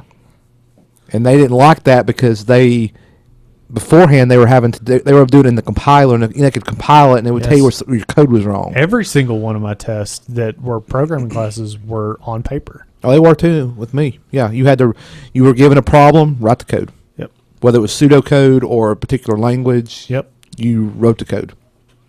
So, but that's still and that's the thing applying too, that, because so many of the educators that I've talked to, at least back 4 years ago, or 3 years ago, 2 years ago, they're like, well, they got to learn to code. They got to learn everybody's coding, and I'm like, where are you getting this? Again, those few that I spoke to do not speak for all. I need to reiterate these, so people don't. And we're not trying to bash educators again. Yeah. Like this whole whether you thought it's good or not, and they're not using it effectively. I think it all boils down to they were not given the training and the the training. There was no themselves. plan. There was no plan. They were just told do it, and they're like, well, based on, and some of these people, I mean, no offense, but they're not tech people either. I mean, they're professional educators. We don't expect them to be the techies, So again, we love our educators because they educate our children. Yeah. And we appreciate them because they have a difficult job. And whoever's doing this is only making it more difficult. And is it necessary? Is it getting anything accomplished? Am I saying there's not a place for this? No, I think there is a place. With the proper planning. But it doesn't. They don't have to be glued to the device all throughout the day and take it home and do their homework with. That's true. That's absolutely true. You have to have a balance. Use it correctly. You have to have a balance. And in correct amounts. Yep. And I think that's something that needs to be taught too, is that there has to be a balance with that. You can't be glued to a device 24/7. I work. This is what I do for a living. And one of the most satisfying things for me is to take a break from it. Yeah. When it's time to leave work, you can lock your workstation, and if you want to, you can just veg out once you get home for the day. I don't look at my phone. I don't have to be on, because these kids are going to be on Snapchat. They're going to be on YouTube. They're going to be on whatever social media. Bookface. That's the problem with these devices is now you have constant distractions in the classroom. You do, and they can lock it down, but only so much. And a lot of them will spend more time figuring a way around those blocks than actually doing what they're supposed to be doing. I was one of those students. I absolutely was. You were one of those. Yeah, I absolutely was too. Okay. Because one of my computer courses in high school, I took it specifically because we said you're going to learn how to code in this class, and the teacher said I'm going to learn how to do it with you. So I went in knowing that this was a learning process for both of us. Yeah. At some point, I give that educator a lot of credit for saying it up front. Yes. Well, at some point it was decided, well, no, we're not going to do that. And I was like, well, then I was lied to and put in this class to do something else. Because then we ended almost like bait and switch. Yeah, it was a bait and switch. I don't know if that was I don't think that was her intention going in. Yeah. But I said, you know what? No, I've done what I've supposed to have done in this class. There's no lesson plan here. I'm going to sit here and play games. Because you've wasted my time. But again, it goes back to a plan. Yes. And I was told, well, I'll just block it, and I just turned around and said, well, I'll find a way around it. Rebel. And I did because I was honest. I was like, that was unfair to me. I could be in another class right now, actually learning something. Yeah. Because half of the semester was already over, and it was like where we were supposed to go into that. It's like, well, we're not going to do that.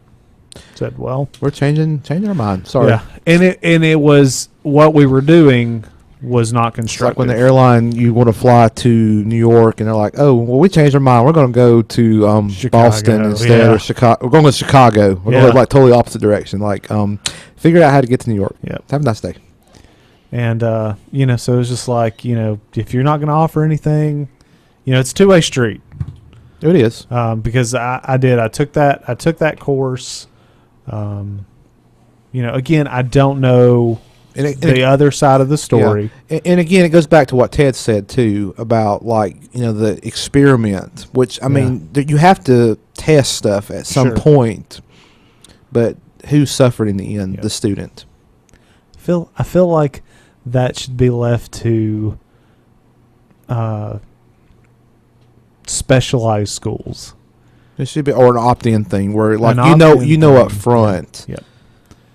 I don't feel like the entire public education system should say, let's do this experiment together.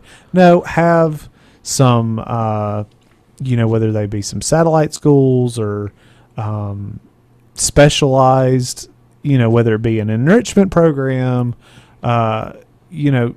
take a sample set. Adequate size. Use some science. Yes, absolutely.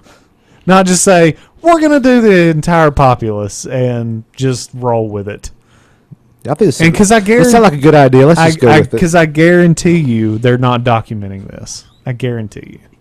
It is just a wild ride. Yep, somebody it's like those ideas you get when you in the shower or you're driving to work. It's like, I can just do this. Yep. And by the time they get to the office, we're doing this now. Because I guarantee you, and we will pick on Jacksonville City Schools. I guarantee you they are not following these students. Let's say they started 4 years ago with a fifth grader. They're not following. They may follow that student till their senior year and say, well, yeah, we could look and see what their grades were. But the whole point is, what did they do after?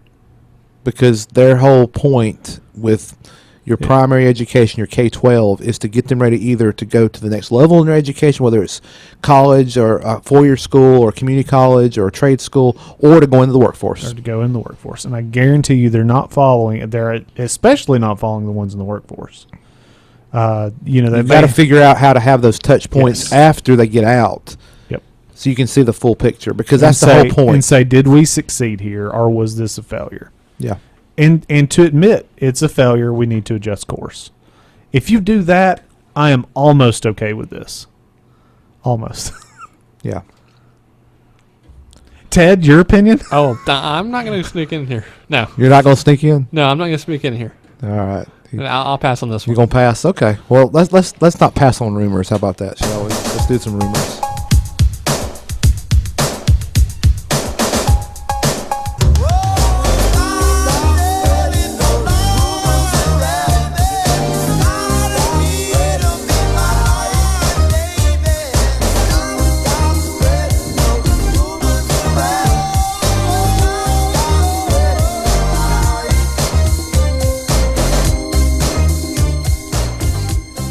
How about that little segue into that? Did it all by myself. So, I got all these rumors here. Not brought to you by MacRumors, even though they're all from MacRumors.com. So, the first one here, Apple is, like I said, again in talks. I didn't know they were in talks to start with, but they're again in talks for a peer-to-peer mobile payment solution. They may launch their own Visa debit cards. So Apple, according to this article, is once again rumored to launch its own Venmo-like service, allowing iPhone users to pay friends and family members also on Apple's ecosystem. Sources speaking with Recode, according to this MacRumors article, mentioned that Apple intends to announce the service, which could have a code name like Apple Cash later this year, potentially at its fall iPhone event. So like Google Wallet? It says Venmo. I've never used Venmo service, but it's like a peer-to-peer where if I need to pay Bruce, so Bruce don't have an iPhone, so exactly like Google Wallet. Got it. I need to pay Bruce $10. I can do a peer-to-peer, give you $10 electronically. Like Gmail. You can do it in Gmail still. Oh, yeah, that's you can? Google Wallet. Google Wallet, yeah. Oh, I see. Who's doing this? This is Apple. The peer-to-peer platform is also being looked at as a way to boost Apple Pay adoption and usage. So it'll use Apple Pay. Which Apple itself has admitted to be the adoption for Apple Pay to be slow over its first 2 years, but it's expected not to change users of new payment services. So companies' only profits from the platform would come from those who opt in to use Apple Visa debit card. So the debit card, skip that part. But this makes me think of the internet meme where it's like, this here, part, I made this. This whole thing, this whole rumor would I made this. This whole Apple payment service would include a major partnership with Visa, according to sources, allowing users to obtain digital prepaid cards that would run on Visa's debit network but be tied directly into Apple's peer-to-peer service, and could also be added into Apple Pay. In this way, users could get paid through so-called Apple Cash from a friend, use the Visa card and Apple Pay to spend the money at a retail location or online, quote, without having to wait for it to clear their bank account, end quote. So the old debit card thing is what's getting me. Like, that's just clunky. So I can't speak to the Apple side, but I can speak to the Android side. Okay, Where they use Google Pay and Google Wallet. Well, go for it. And Android Pay and whatever they want to call it now. But Andrewware. Let's call it that too. Okay. Android Pay. I don't think it's going to really help bolster adoption of the Apple Pay, because based on when I've tried to actually pay using my phone, half the time the card readers themselves are actually non-functional to say, "Oh no, that doesn't work." Even though it has the part or has a symbol, the little contactless payment symbol. But that's the fault of the merchant. If the card isn't, if the phone isn't accepted everywhere as a form of payment, you still have to carry your wallet. Yes, I agree. So there's no point in even trying. That's true. Adoption is low. Yes. And if you don't have it there, why waste the extra time trying to pay using your phone then? How about this? Places that you knew had it and that it worked. Would you go out of your way to shop with them? No. You didn't? No. I tried, when it was brand new and fancy and, I need to go visit McDonald's today to just try payment with this. And then... I'm going to have lunch there just because they have... I did that, the first couple of days. Okay, so you did it. And then it worked one day and the next day it was broken. Oh, that's not good. Every time I've used it as supported merchant, it's worked. With Apple Pay. I'm talking about Apple Pay now because I'm the Apple juicer of the group. But I'm like you. I don't go out of my way to use it. I knew Apple Pay existed, and I think I didn't have a compatible device at first. But when I got an iPhone 6, I turned on Apple Pay and tied it to one of my credit cards that was supported by Amex. And I think my first experience was at a McDonald's. I think the one in town here, and I was like, "Oh, that's right. They take Apple Pay." 'Cause they had a sign up. They had a little. Yeah. So I tried it, and I was like, "This is cool." I thought that was my reaction. And even the cashier, it's like, I've never seen that before. Yeah. And even months later, I'd go to like another place. And they're like, "Well, what is this thing?" Yeah, they're like, "What are you doing?" I've never seen that before, but like when I do it and it takes, and like on their end, they see that I've swiped my card, and they go ahead and run it through. Yeah. Now it may be different if say the Apple Watch supports it natively, because then that's not something you have to pull out of your pocket to pay with. You can just swipe your watch over. And Apple Watch does support Apple Pay. So that may actually. But to me, improve. it's kind of clunky to use Apple Pay on my watch. So do you have to do anything extra to pull Apple Pay up, or if your phone is if your watch is unlocked, it'll work. Okay. By just getting near it. So does that work on this? I don't think that actually has NFC support on the Moto 360 Gen 2. I've tried it with the watch, and it just seems clunky to have to do my watch up there and hold it. I'd rather just take my phone out of my pocket, put it up near the device, and all you got to do, it'll sense it's near one of those NFC, and all you got to do is put your fingerprint on the sensor, and it'll go ding, and that's it. Yeah. But the problem is adoption, because I can count on one hand the number of merchants in this area that have it. And I will say, they only fill my whole hand up. I mean, I know of 3. And I'll say that's more secure than the chip and signature. It is more secure. And that's what I was explaining the other day. I was at a store. I'm not going to name the store, and I was making a purchase. Walgreens. Whichever one. But I pulled out my phone and did it and paid for my order with my Apple Pay. And again, that's neat. And I was explaining to the cashier that it's a one-time token. Yeah. A one-time, I said token, and I came back and said number because I didn't want to be confused because I'm using some technical jargon. It's a one-time number that my phone sends you. Yeah. It's only good that one time. And that you had to unlock your phone. Yeah, I had to unlock my phone to even get that token. Now, so the method of unlocking your phone is kind of there. You can define some security there. as far as, if I had, like, I just say I have a greater than 4-digit PIN on my phone, but I also have a fingerprint sensor. Just two-factor. Yeah, so there's. No, that's not really two-factor. That's alternative. Yeah, it's alternative. I don't have to enter both. That's but right. What I'm saying is, my bad. I was just criticizing Microsoft about that. I'm sorry. Is that I have? Well, I mean, there's a token whenever I do that, and then my authentication method. Yeah. Whereas your other authentication method is just a signature that anybody can do. Yeah. Is easier to and with the chip and pin, or like they call it, the chip and dip. Yeah. I mean, all it is a smart card. It's harder to duplicate that number, that uniqueness of your account. It can be done with enough effort, but it's a lot harder. There's a lot more protection than just the 1970s era mag stripe with 2 or 3 tracks of plain text. But yeah, if more people would make it standard, I would. Yeah, it's going back. It's got to go back to adoption. It's go back to standardization. Yep. And here's the thing: the world's largest retailer, Walmart. I'm going to call them out.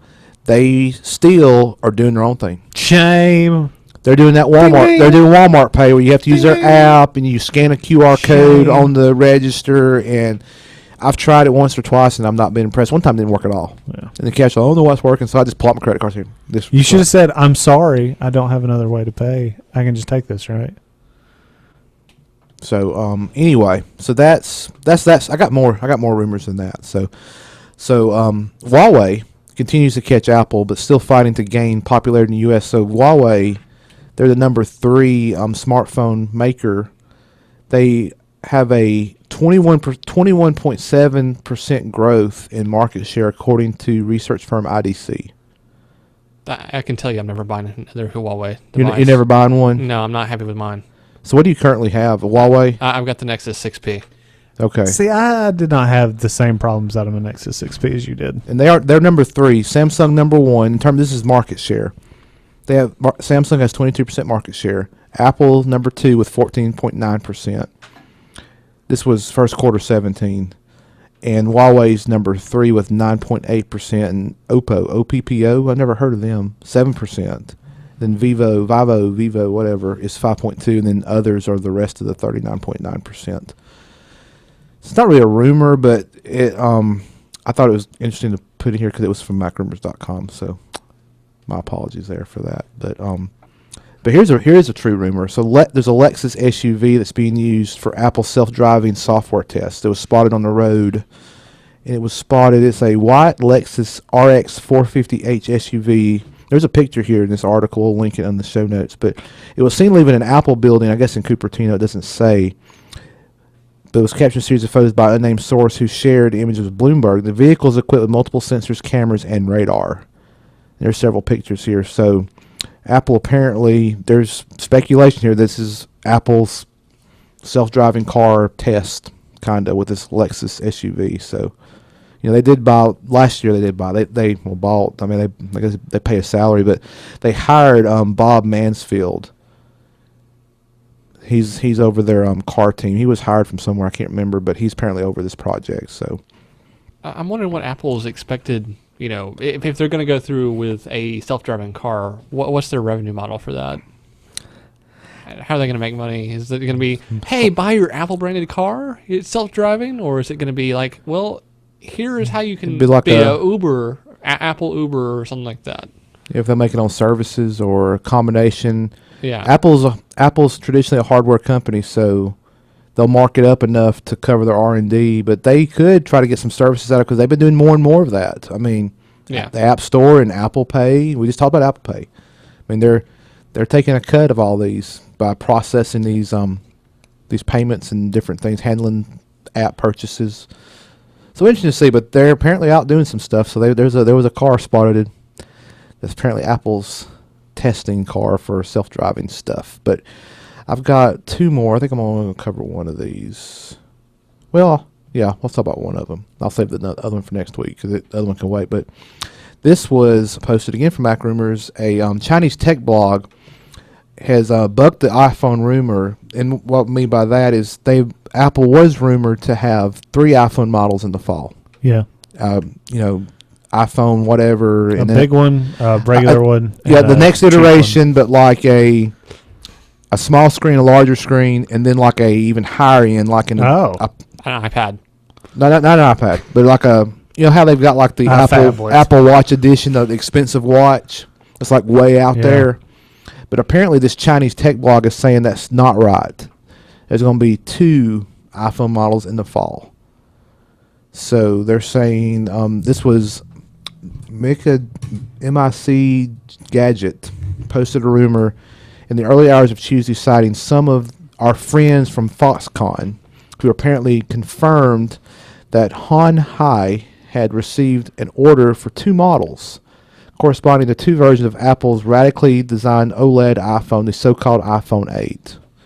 There's a picture here, and I don't know if this came from some other source, but basically it's a full screen device. The screen goes all the way to the top and to the bottom, and the Touch ID is built into the screen. We talked about that on the show. They've had issues. They've had issues apparently trying to get Touch ID to work on the OLED display. So, but that Apple Watch edition, Apple Phone edition, that real expensive one, may not be happening. It may just be the 2 different models. So we'll see. I mean, this is again rumor and speculation and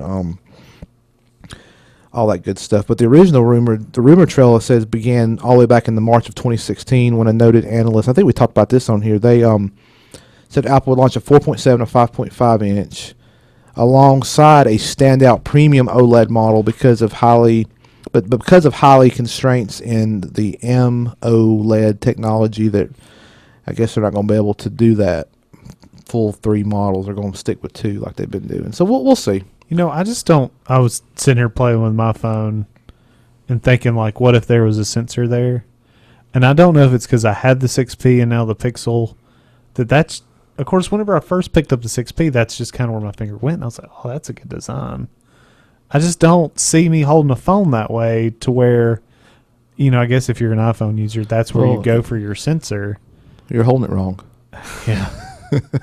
Well, I'm so used to the Touch ID being at the bottom on my iPhone, but again, I've got. It feels like a good way to drop your phone. Yeah, that's what I'm saying. Like it's too top heavy. Yeah, this. I mean, let's see. How do I hold mine?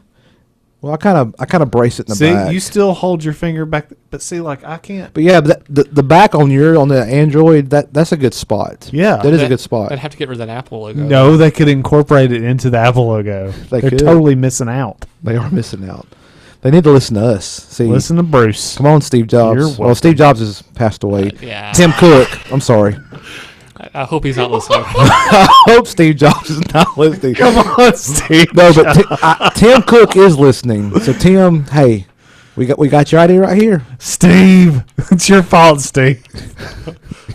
Oh my gosh, that's hilarious. Well, stay with us. I'm sure. Do we have This Week in Tech coming up? We absolutely do. We'll see if I get it right. Hey, Techie Show.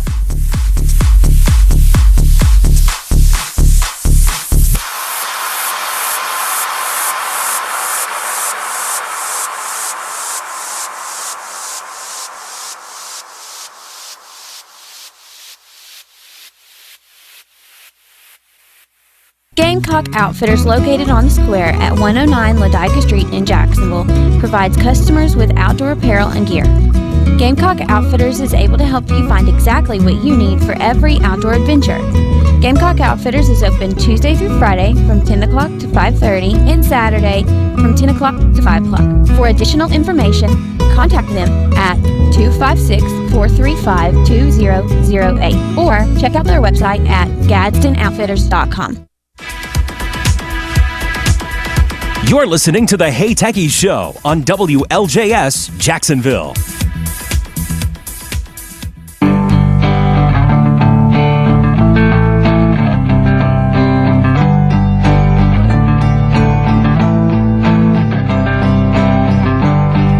You liking the song, Bruce? Great playlist tonight. Who doesn't like this one? Everybody ready to close up the show? So welcome back to HTS, the Hey Techies Show. So Michael usually kind of introduces me here, but I'm going to do it myself.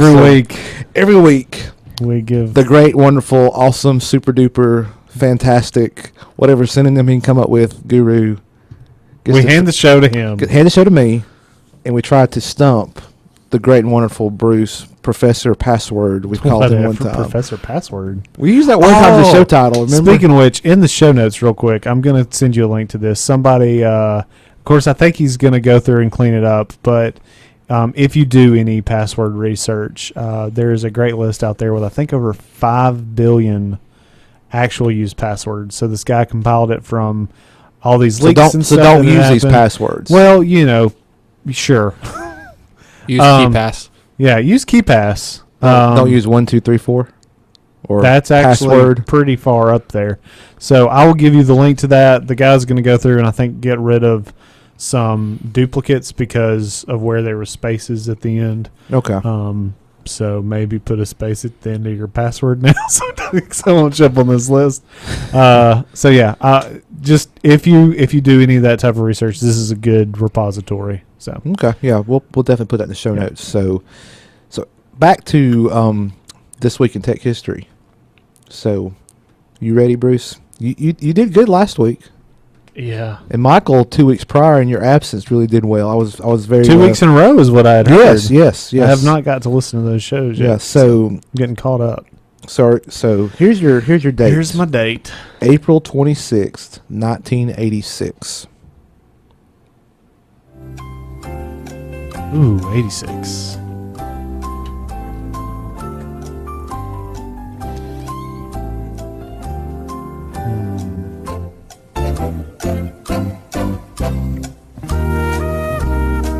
Bruce is being silent.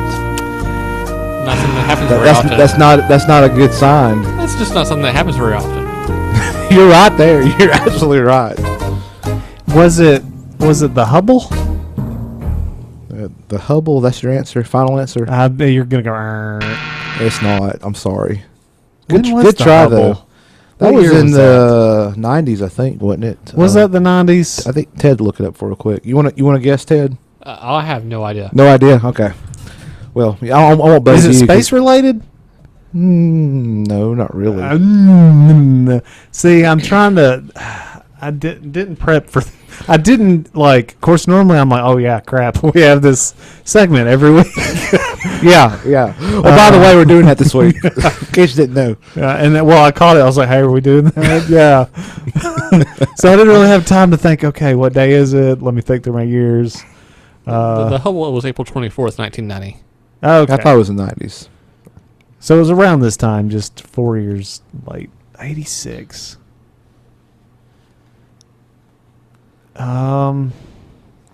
Yeah, I'm gonna have to punt on that one. Oh God! Is it obvious to me though? It's not gonna be obvious. Well, it may be. When I say it, you'll be like, man. Let's see if I'm. So what happened on April 26th of 1986 is a very unfortunate event because of some failures in different places. We had the Chernobyl disaster.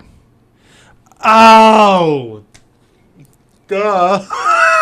It was a catastrophic nuclear accident that occurred on April 26th of 86 in the number 4 light water graphite moderated reactor at Chernobyl nuclear power plant in Pripyat, Russia, in what was then part of the Ukrainian Soviet Socialist Republic of the Soviet Union. I knew that was in 86. I will be honest, I did not realize it was in April. So during a late night safety test which simulated a power failure and in which safety systems were deliberately turned off, a combination of inherent reactor design flaws together with the reactor operators arranging the core in a manner contrary to the checklist for the test eventually resulted in an uncontrolled reaction that flashed water into steam, generating a destructive stream explosion and subsequent open-air graphite fire. By far the worst nuclear disaster at a nuclear plant we've ever witnessed in this world. That's why it's heavily regulated. Exactly. So, yeah, I knew when I picked that. And there's this is a Wikipedia article, so I didn't usually get my normal sources here. So, but yeah.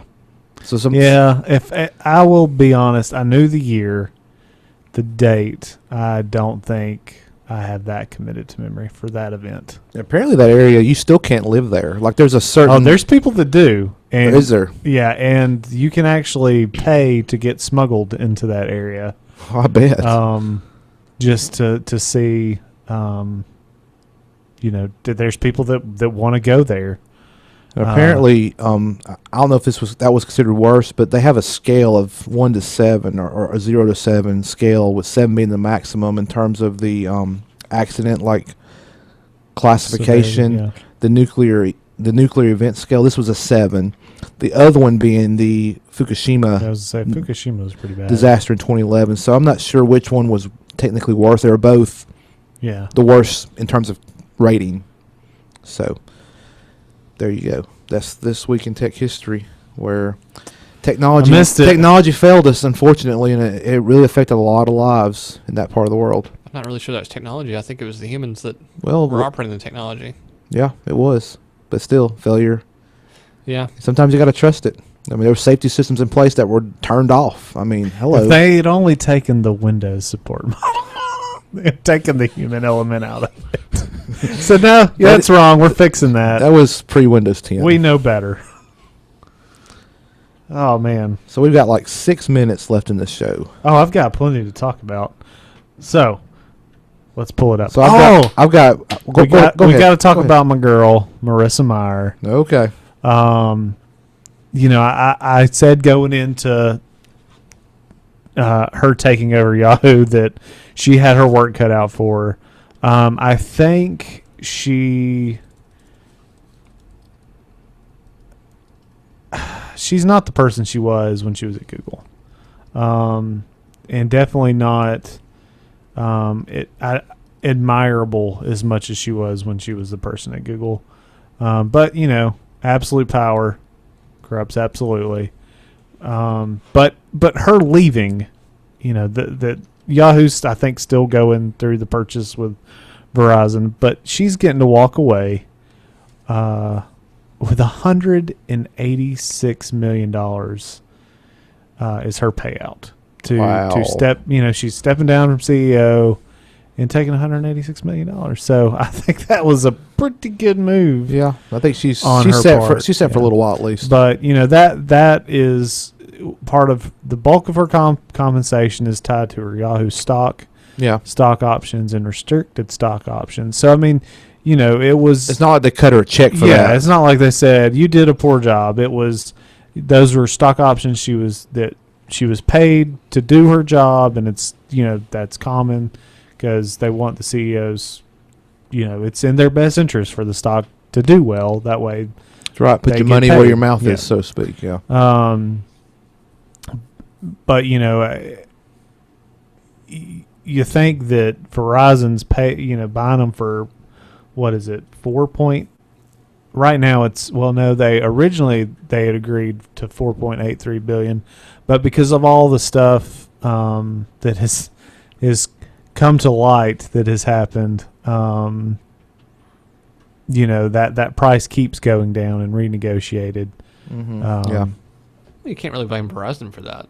No, you can't. But what I'm saying, look, I can save money. Is so let's round her $184 billion to $200 billion. 200. Did I say 200 billion? I meant million. $200 million. Either way, it's a lot of money. Yeah, it's a lot of money. But what I'm saying is, if Verizon even ends up getting Yahoo for $1 billion, 20% of that is to pay the CEO to leave. I know that's that 1/5 blows my mind. And I think they could possibly get Yahoo for $1 billion because Yahoo doesn't even their search engine is powered by Bing. They don't even have their own search engine. Yes, they have the page for it, but their money is from all the ad revenue, but not the actual. There's no technology. Somebody else's technology is their search engine. And speaking of ads, I don't know if we talked about this last week, but Chrome is talking about having a native ad blocker. Oh, really? I'm not sure how well that's going to work. That's just kind of surprising for a company that's trying to make money on ads at Google. Well, so part of that it won't block their ads. Well, I'm sure it won't. Well, the web pages have to meet. There's a what is it? There's a man.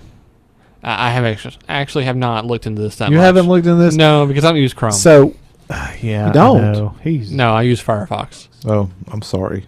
My condolences. It works for most things. Most. It's still better than IE. It is better than IE. I will give you that. I will give you that. I have been using Firefox a little more than I used to, which was never. So, anyway. So, they're... Let me... Hold on. Y'all keep talking. You know what bugs me about IE is certain things you have to use IE for, especially in an enterprise environment. Oh, I know exactly what you're talking about. Yeah, it drives me nuts. And I've been working with something that requires IE a lot in the last week or so. It's like, I use IE for that. Yeah. Yeah, and I can't use Edge. I have to use the actual version of IE because. But Edge then, doesn't support it. because of that, you have users that will use IE for everything, and then they have issues with something else because IE is non-standards compliant. Yeah. And they're like, well, this ain't displaying right. It's like, well, what browser using? IE. I said, well, there you go. Is IE still the major market share on the browser, or is I don't know. I haven't looked at that recently. But now with so- Edge, they may have. Yeah, but I'd still count Edge and IE. Oh, as- you put as them in one both of bucket. them, the same Microsoft. group. Yeah. I mean, Chrome has about 50%. We've got about 90 seconds. Bruce, Okay. So they're talking about natively doing it, and they're releasing a list of ad standards, or they already have. But basically, there's So if you don't meet those standards, your yeah, ad if you gets don't blocked? meet, yeah, and there's a whole set. It's like these are not acceptable ads. No pop-ups. Yeah, no pop-ups, no autoplays, no flashing, no countdown ads. I really hope that Ford's quote of the day and continue to page. I hope that blocks that because that's so dumb. It's not 1990 anymore. Forbes, get with the times. You block Origin. Yeah, I mean that's what I use, and I kind of wonder what's going to happen to those if this works out well. So I think Google's trying to find a good balance, and I think that's a good approach. Yeah, I did a quick We'll search on this is a Wikipedia article. So again, it's not vetted, but according to usage December 2016, Chrome had like a 51% share. It's according to Stat Counter. What's Firefox at? Does it say? Firefox is like 35%, 6.7%. Safari was 14. Safari's 14%. Number 2. I thought Firefox. Now was this is higher than according to this article, this Wikipedia article. We'll have to try to find something a little more definitive. You are vetted. fake news. Yeah, let me make sure. You are fake news. Well, I buzzed myself too, accidentally. You are fake news. So oh well. Look for it to come. Maybe we'll see. Yeah, they also talked about encrypting Gmail. Yeah, and That guess didn't happen. what? We're done. We're done. Thanks for listening to the Hey Tech Show. And we survived without Michael. We did. 2 whole hours. We still missed you, Michael. Join us next week. Same time, same place. That's right. Everybody, have a good evening. The Hey Techies Show is produced by The Guru and co-produced by Mike Stepp.